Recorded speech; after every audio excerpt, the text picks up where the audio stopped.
Good afternoon sa lahat. Dumikit tayo umaga alas 7 na siguro, tapos alis naman tayo alas 4. Mabilis yung biyahe natin ngayon dito sa domestic, kaya nandahan lang tayo, manalangin palagi sa Panginoon Diyos. Nagbira na pala tayo kanina. Importante talaga yung kanina, marunong ka gumamit ng kanina kasi wala tayong mga malalaking tugboat pilot. Pero okay lang yan kasi maliit mo lang tayo. Yung malalaki, kailangan talaga yan yung mga maraming tugboat kasi malaki kasi yung barko niyan. Malaki yung body niya ba, maliit lang yung propeller tayo, maliit lang yung body, malaki yung propeller. Tapos 7 o'clock. okay, abisog mga half shackle na. Ay, sir. Sir. Okay. Tapos ano? Half shackle na to, sir. Half shackle na. Okay. Aje dagdag tulak di. Okay. Tapos wala tayong minimum pala na 2 to 3 knots, 4 knots. Wala tayong 2, 3, 4. Yung minimum natin, yung dead slow natin 8 to 9 knots, kaya mabilis. Kaya ingat tayo palagi. Ang docking na pala tayo ngayon, tinutulungan tayo. Kaya up and down, tinutulungan pala tayo ng pilot boat na si Benji. Yan ito tulak-tulak siya sa steerboard. Pag matapos na yan, siya libre na tayo, atras na tayo niyan. Ajay, para tulak Jay, distansya ka na lang Jay. Ito, sir. I'm excited. Excited, sir. Okay, anchor sighted, thank you. Atras na tayo Yan, atras na tayo. Hard starboard rudder. Oh, sa wait. Okay, anchor sa wait. Dead slow astern.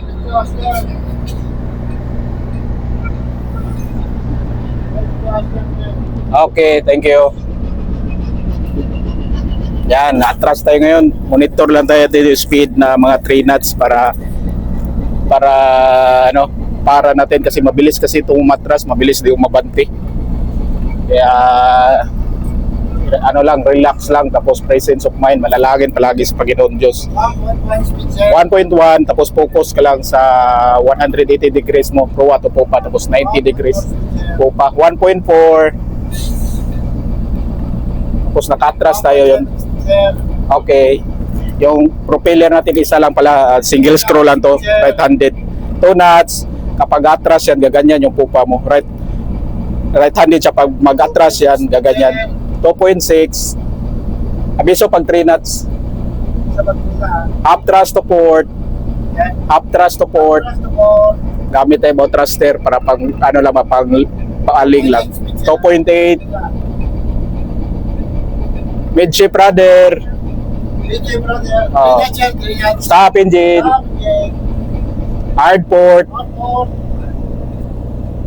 Ajay, maraming salamat sa iyong pag-assist Jay. Magandang hapon Jay, bye-bye. Maraming salamat. Okay Jay, thank you very much. Yan, paibot na tayo, liliko na tayo kaganyan. Kanina may passenger ka doon si Primpius. Ano yung Prometheus, number kahapon? Kanina 50, Prometheus 50 yun. Prometheus 50, shoutout sa Prometheus 50 pala. Full thrust to port. Hard port na? Dead slow ahead.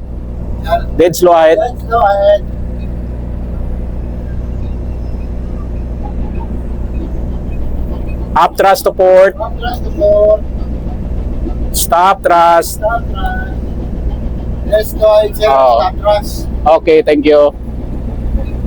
Shoutout pala sa mga barko natin sa likod. Sinong barko yan? Yan yung may crane sa gitna. Shoutout sa inyo mga sir. Midship rudder.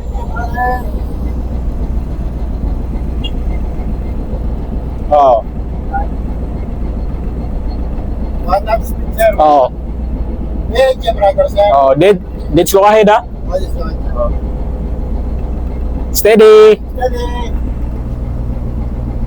Yan, umalis na si Benji yung nag-assist natin na pilot boat. Yan siya, umalis na siya. Ayun. Nothing to starboard. Steady. Lapit na tayo mga lawas. Okay.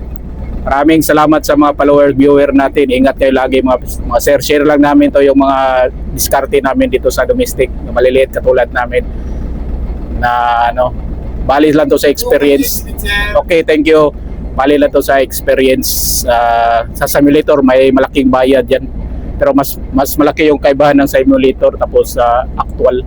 Yung actual ano kasi yung di ka pwede magkamali. Yung simulator pwede ka magkamali, pwede ka mag-start ulit. 4 knots speed, thank you. Kaya dandahan lang tayo ngayon. Salamat, ingat kayo palagi. Alis na naman kami. God bless. Thank you very much. Bye-bye. Starboard 5.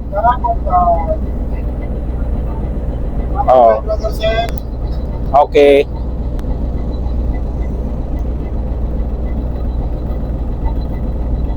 Slow ahead.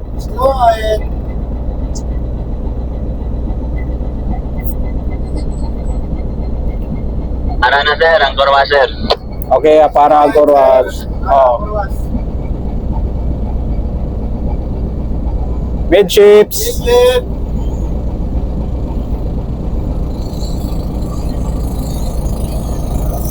Rombo, pila rombo. Oh, pila rombo. Bot. Ha? Oh, steady 280. Up ahead. Yan, dito mga Coast Guard pala dito, you know. Nag-exercise yung iba. Full ahead. Po pa sir, beam brake water. Oh, po pa, beam brake water. Thank you very much. Full ahead. Secured na natin forward and up. Forward and up. Secured everything. Forward and up. Thank you. Dismiss. Yes sir. Okay sir, thank you po ba. Okay.